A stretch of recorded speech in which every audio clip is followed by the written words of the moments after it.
Is it worth it? A question we ask ourselves every day. Does the struggle pay off? Is the hardship giving me any results? Think about it this way. If you're asking these questions, you're probably on the right path.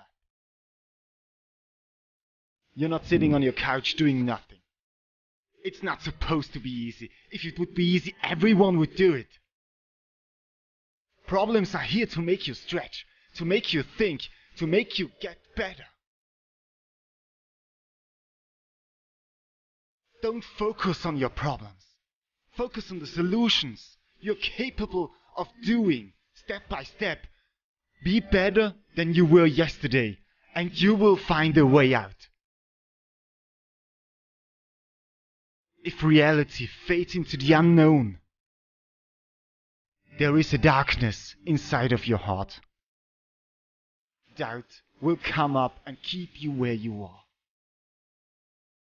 You cannot bow down to this darkness. You have to find a way out.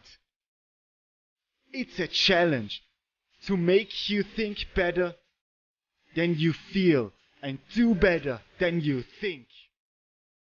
If you go down this path and fill up this darkness with your own light, you will find your way out and turn your problems into destiny.